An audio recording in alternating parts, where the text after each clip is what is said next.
네.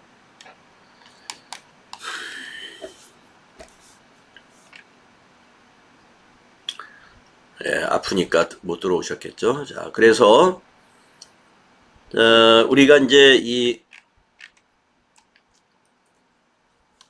근로소득, 근로소득의 원천징수와 연말정산까지 진행을 해보도록 하겠습니다. 자, 교재를 넘겨서요. 예, 근로소득 세액 계산의 흐름도 이거 뭐 나중에 참고하시면 됩니다. 미리 이걸 보고 머리를 쓸 필요는 없어요. 자, 그래서 바로 사원 등록부터 우리가 실습을 해보도록 하겠습니다. 자, 인사급여 프로그램의 가장 기초가 되는 사원에 대한 정보, 이게 바로 사원 등록입니다. 그래서 사원에 대한 정보를 입력해야 급여 계산도 우리가 돌릴 수가 있고 연말정산도 돌릴 수가 있죠. 또 퇴직 처리도 할 수 있고 할 수 있는 것입니다. 그래서 재반 정보를 우리가 관리하는데 가장 먼저 해야 되는 것이 사원 등록이 되겠습니다. 사원 등록에 들어가면 이러한 항목들이 있어요. 나중에 참고하시고, 우리가 279페이지, 80페이지 보니까 우리 이론할 때 인적공제사항 그 공부했던 표 그대로 나오네요. 이거 아주 중요하다는 것입니다. 다들 여러분 외우셨을 거예요. 이제 거의 외우다시피 해야 돼요. 이거 추가공제 4건 거의 외우다시피 해야 됩니다. 이것을 알아야 우리가 사원등록 부양가족을 등록할 때 예를 들어서 본인이 부녀자인지 한부모인지 이런 것들을 체크하고 가야 되거든요. 그리고 만약에 직계 존속이 있다. 소득은 있는가? 나이는 만 60세 이상이 되었는가? 이런 것들을 확인해서 기본공제 대상자인지 아닌지를 구분해가면서 입력을 해야 되거든요. 이 표 암기해 두세요.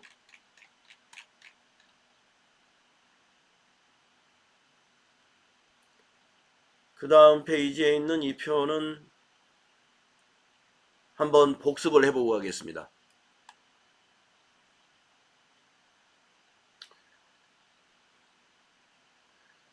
소득요건 판정에 관한 얘기입니다. 항상 이것 때문에 헷갈릴 수가 있어요. 소득요건 판정세. 자, 연간 소득금액을 가지고 판정해야 됩니다. 그러면 연간 소득금액이란 무엇이냐? 종합소득금액, 2배사 근연기 6가지의 소득금액에다가 퇴직소득금액, 양도소득금액 이것을 합친 것을 말하는 거고요. 100만원으로 판단한다. 100만원까지는 소득이 없는 거예요. 그리고 이거 굉장히 중요하단 말이에요. 소득금액이라는 것은 소득이 아니고 필요경비를 뺀 겁니다. 소득이 아니에요. 소득이라는 건 뭐냐? 총수익금액이에요. 총수익금액. 그러니까 우리가 여기서 소득 요건을 따진다 그러면 항상 소득 금액을 가지고 따집니다. 그러니까 기본공제 여부를 판단할 때 소득으로 따지는 게 아니고 소득 금액으로 따진다. 필요경비를 빼야 될 건 빼야 된다. 이런 말씀이 되겠습니다.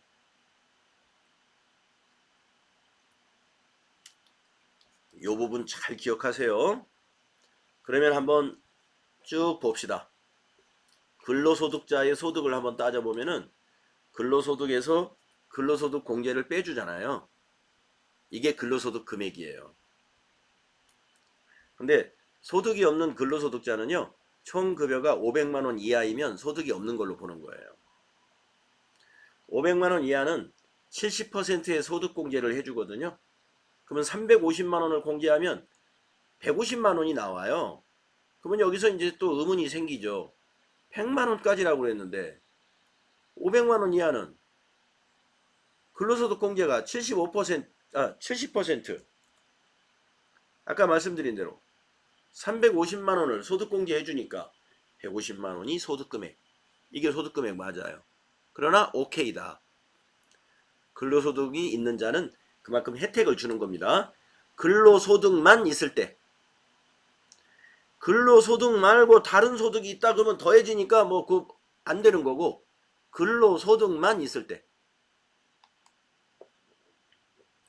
그리고 일용근로자는 어때요? 분리과세이기 때문에 일용근로자는 연간 일용근로소득이 5천만 원이 있다 하더라도 그냥 소득 없는 걸로 보는 거예요. 아시겠죠? 다음에 사업소득은요, 당기순이익 가지고 따지는 거예요. 총수익 금액에서 필요경비를 공제하니까. 퇴직소득은 비과세를 제외한 퇴직금 전부 소득금액이에요.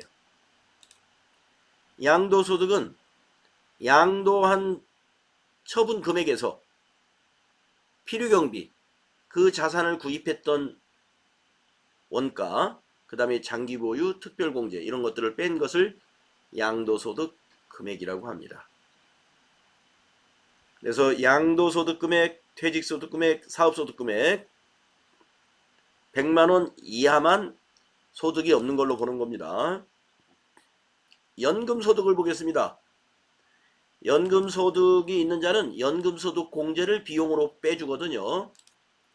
공적연금이 있는 자는 연간 516만원 이하면은요, 소득이 없는, 공적연금 없는 걸로 쳐요. 사적연금은 1200만원.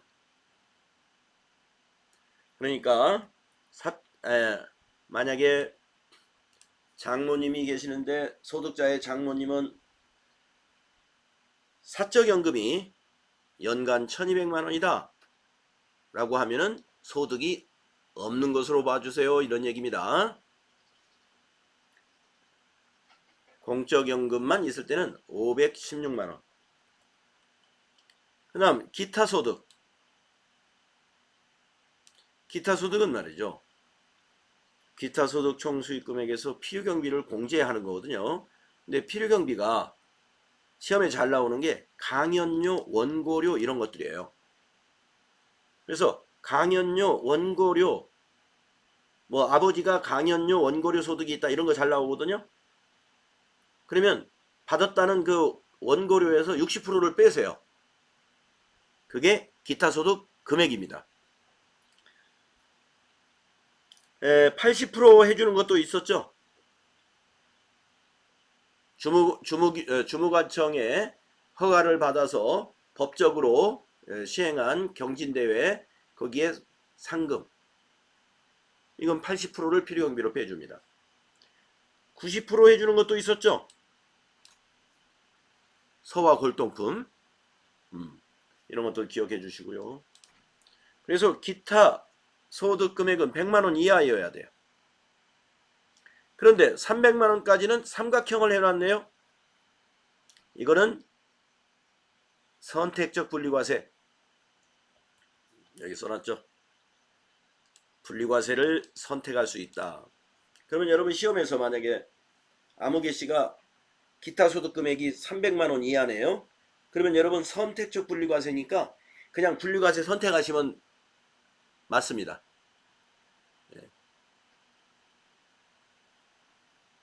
분리과세를 선택한다는 것은 뭐예요? 소득이 없는 걸로 본다. 복권 10억을 받았어도 소득이 없는 겁니다. 기본공제 따질 때는. 왜요? 복권은 무조건 분리과세이기 때문에. 뇌물은요, 100만원만 뇌물이 있어도 소득이 있는 거예요. 100만원. 왜냐면 뇌물은 무조건 종합과세이기 때문에. 그 뇌물도 100만원 이하는 소득이 없는 거고요. 예. 200만 원 받으면 소득이 있는 거로 본다 이런 얘기입니다. 금융소득 필요경비가 인정이 안 되죠. 근데 2천만 원 이하는 분리과세를 선택할 수가 있어요. 그래서 기본공제 대상자가 된다는 것입니다. 2천만 원을 초과하면은 소득이 있는 걸로 봐요.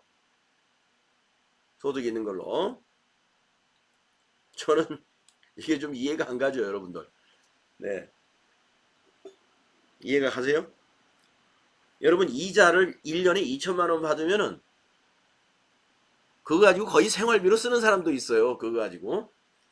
그런데 소득이 없는 걸로 본다는 거죠. 네.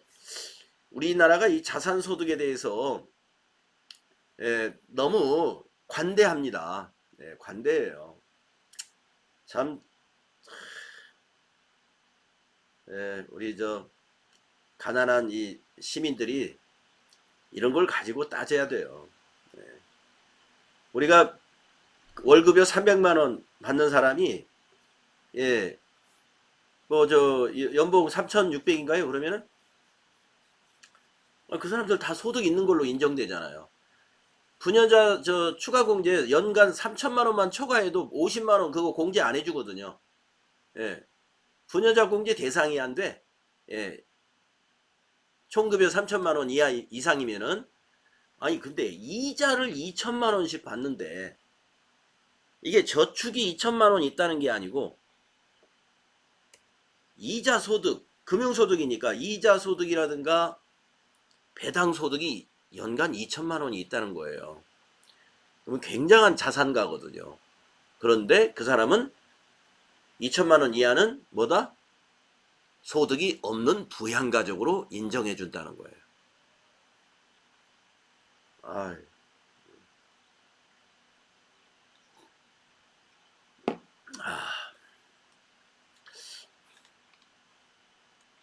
이런 것들은 좀 고쳐야 돼요.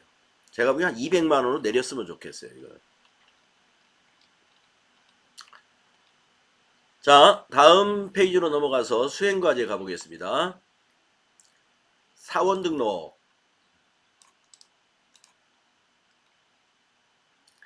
네 사람 거를 사원 등록 해볼 거거든요. 네 사람 거 먼저 김현철 대표이사의 사원 등록을 해볼 겁니다. 김현철 씨의 내용과 김현철 씨의 주민등록표를 보고 우리가 입력할 거예요. 자, 천천히 한번 입력해 봅시다. 자, 어디로 가시느냐? 아까 여기 인사급여 메뉴 눌러 놓으셨죠?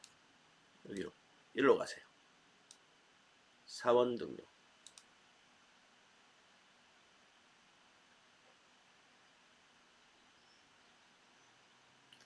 자, 사원 등록 가셔가지고 자, 김현철 씨 코드를 입력하겠습니다. 몇 번인가요?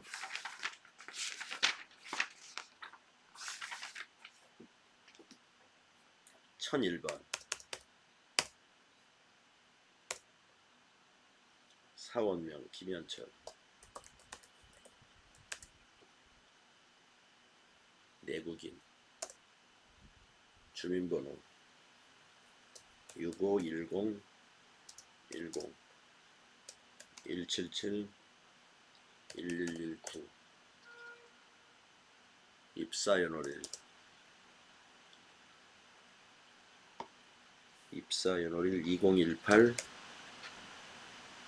0201 KR 엔터 내국인 엔터 거주지 KR 엔터 주민번호 엔터 엔터로 넘어갈 게 많죠. 거주자 엔터 급여 월급에서 엔터 치고 임금에다 입력합니다. 월급을 입력하면 돼요. 500만원 산재보험 여 국민연금 보수월액 500만원 건강보험료 500만원 보수 건강보험 경감 부 고용보험 보험 보수월액 500만원 고용보험 적용 여부 고용보험 적용 여부 부. 여러분 대표이사는 고용보험 적용 여부를 부로 해주세요. 13번에 여기 1번 부 해주세요.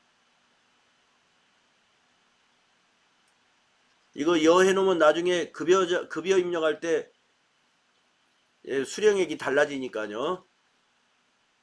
대표자를 해주세요. 1번 대표자. 대표자는 1번 대표자.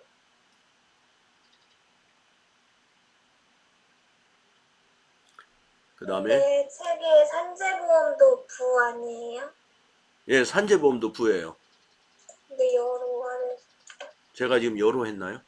네. 대표자는 산재보험도 부로 하세요. 예, 이거 여로 해놓으면 산재보험료가 또 차감돼가지고 급여 계산이 틀려집니다. 예.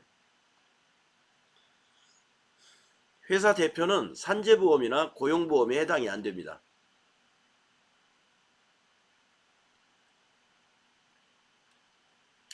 그 다음에 장기요양 여, 경감률 0. 그 다음에 국외 부, 선원도 부, 생산직 부, 주소는 그냥 타자 합시다. 서울시 영등포구.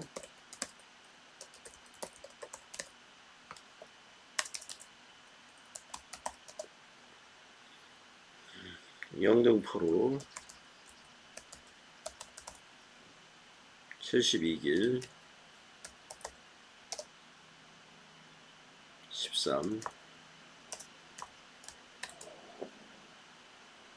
그리고 신길동 엔터.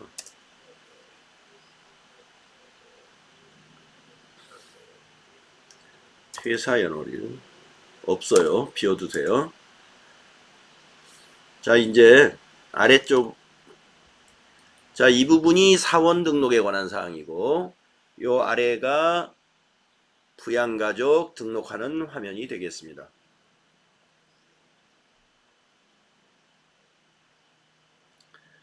자, 본인이고요.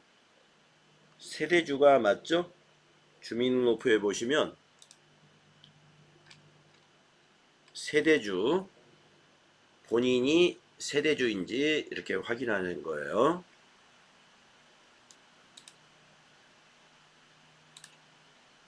엉뚱한 화면이 자꾸 나오고. 자, 이게 그 다음에 남자니까 부녀는 아니고 한부모가 해당되는지 보니까 예, 배우자가 있어요. 한부모 아닙니다. 이렇게 해서 본인은 끝났고, 연말정산관계 두 번째 줄을 여기 마우스로 클릭하시면은요, 여기 밑에 연말정산관계 여기 보여요. 메시지에. 자, 주민등록표의 순서대로 한번 입력해 볼게요. 세대주 관계 처라는 건 배우자입니다. 그래서 배우자는 여기 2번이 아니죠. 3번이죠. 그래서 여기다가 3번을 입력하는 거예요. 엔터 치면은 배우자. 그 다음에 기본이 배우자라는 건 배우자가 기본공제가 된다는 얘기입니다. 그러면 이 배우자의 뭘 확인해야 돼요? 소득을 확인해야죠. 자, 283페이지. 배우자의 소득이 얼마입니까? 500. 그러면 소득이 있는 걸로 봐야 돼요? 없는 걸로 봐야 돼요?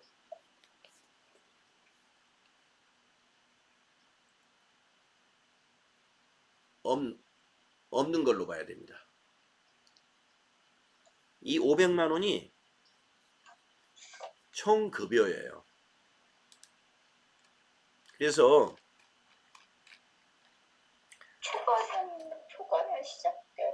총 급여 500만 원은 소득이 없는 기본공제 대상자가 됩니다. 아시죠? 아까 그 70% 얘기한 거. 네. 자, 그래서 기본을 원장님 이거 그냥 500만 원까지예요? 네, 맞습니다. 500만 원 이하라고 했는데 500만 원까지 해당 사항이 되는 거예요? 그렇습니다. 예. 네. 네. 자, 배우자의 성명 입력하겠습니다. 박정은. 엔터 치고 주민번호 입력합니다.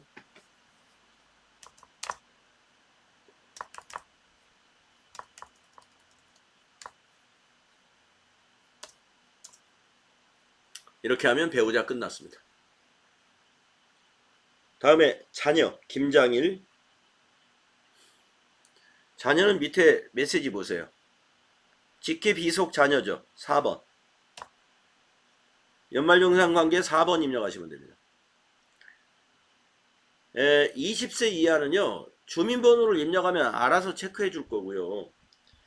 그 김장일이가 소득이 있는지 283페이지에 있는 걸 보세요.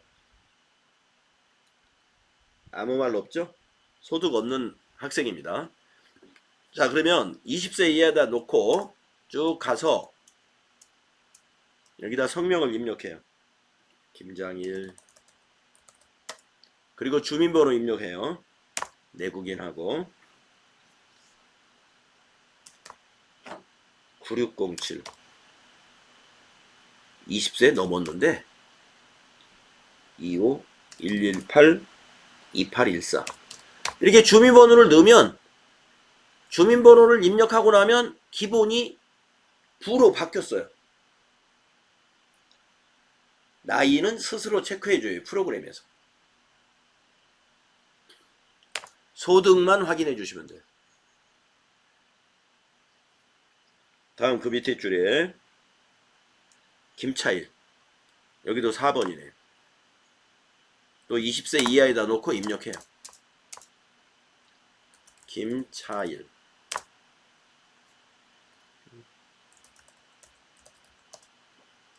주민번호 입력합니다.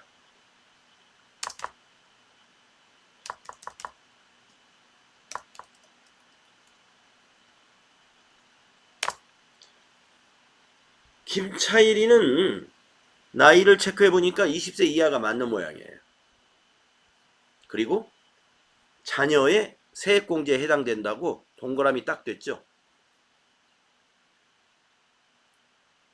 현재 7세부터 20세 이하는 한 자녀에 15만원 세액공제를 적용합니다. 다음 부. 자, 밑에 보세요. 김장일의 부친이죠. 소득자의 직계존속 1번입니다. 연말정산관계를 정확히 입력하세요. 1번 소득자의 직계존속. 자, 이것도 나이는 자동 체크되니까 그 옆에 김두식씨 소득관계 설명을 보세요. 원고료 수입이 200만원이 있습니다. 그럼 계산기로 원고료가 200만원을 받은 게 있으면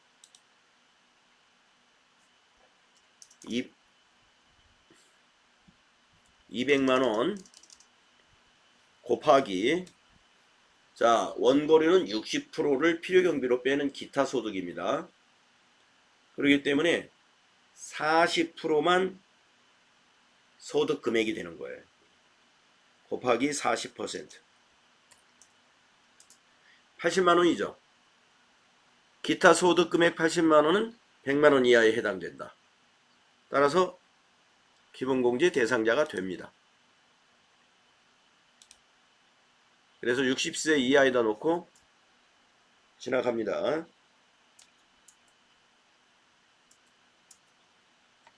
여자 이름 입력해요. 김두식. 그리고 주민번호 입력합니다. 390 503 177 1111. 네, 가족관계는 부.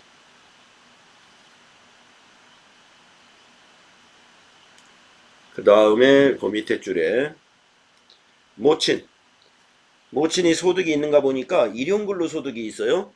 일용근로소득은 무조건 기본공제 대상자가 됩니다. 자, 연말정산관계 1, 60세 이상 해놓고 입력합니다. 황순이 430 411 둘둘둘둘 둘9. 네, 아버지와 어머니가 경로 70세 이상에 해당되어 가지고 주민번호를 입력하면 경로우대 추가공제는 자동으로 동그라미가 되죠.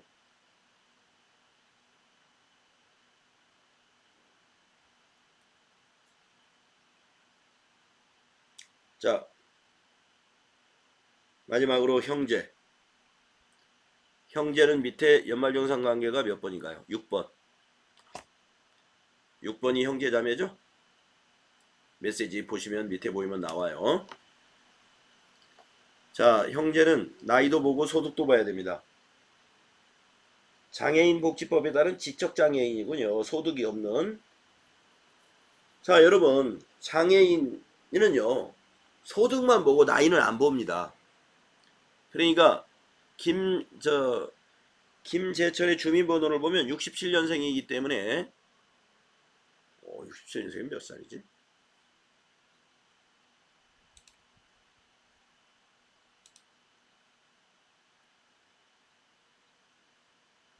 2022년 빼기 1967 55세. 그러니까 60세는 안 됐어요. 하지만 기본공제 대상자가 됩니다. 소득이 없는 장애인은 나이를 볼 필요가 없습니다. 이런 판단만 여러분 잘 하시면 돼요. 그래서 기본에다가 뭐라고 하냐면은 5번 장애인을 넣어버리면 돼요.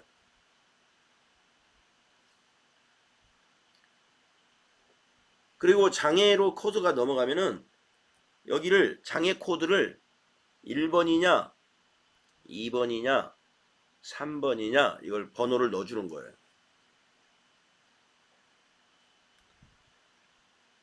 여기는 장애인 복지법이라고 그랬으니까 1번이 맞죠? 그래서 1번 그대로 두는 겁니다. 자, 엔터로 가서 김재철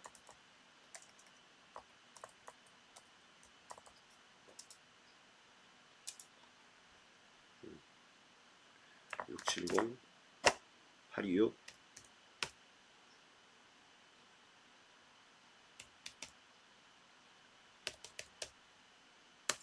네, 이렇게 입력하시면 돼요.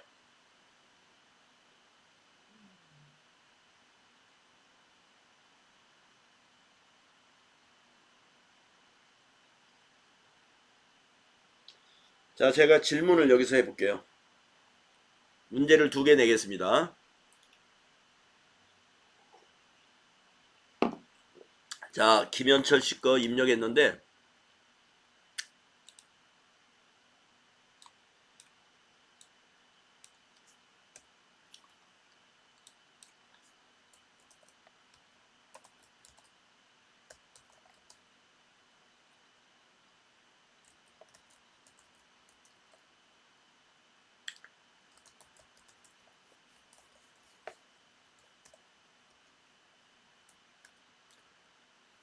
자, 첫 번째 문제. 기본공제는 얼마일까요? 이게 1번 문제입니다. 두 번째 문제.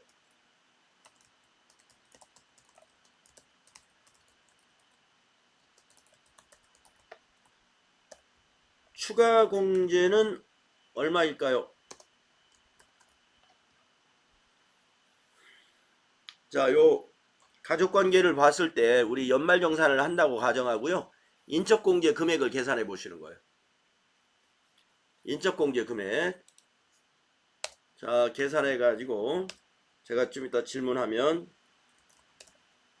답변해 보세요.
자, 그러면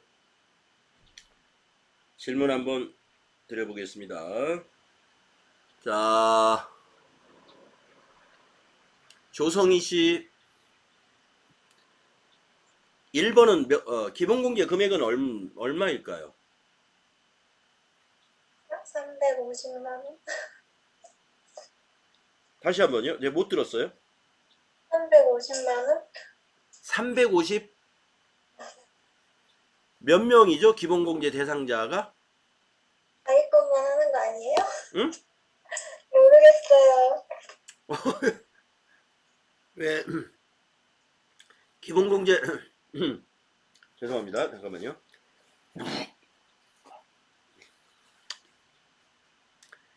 기본공제 금액은 기본공제 대상자 곱하기 150만 원 해야죠. 예. 대상자 곱하기 150만 원.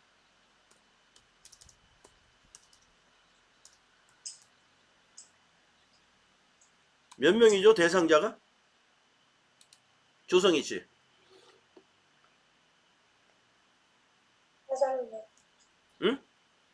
6명. 6명이죠. 네. 그러니까 6 곱하기 150만 원 하면 되는 거죠. 예.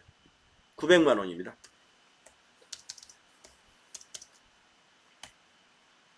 900만 원. 대상자 곱하기 150만 원 하면 돼요. 자, 그러면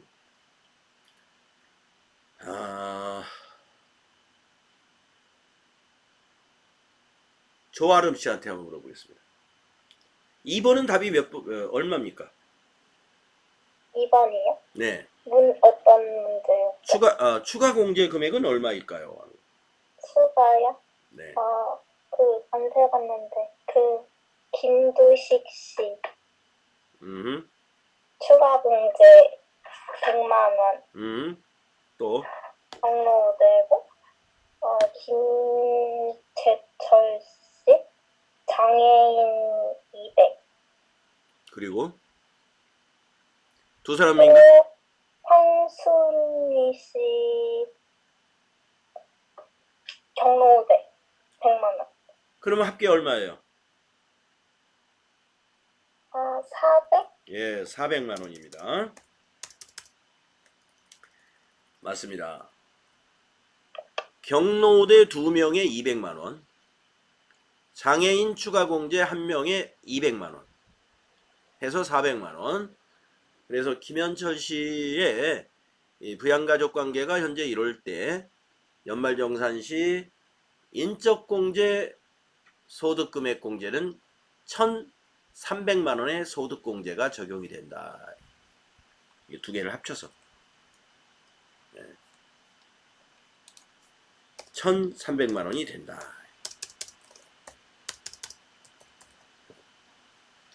이런 문제는 이론으로 나옵니다. 이론으로.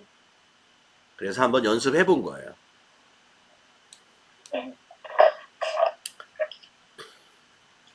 자, 그러면은요, 우리가 좀 쉬는 시간을 가졌다가 다음 시간에 노현주, 이진섭,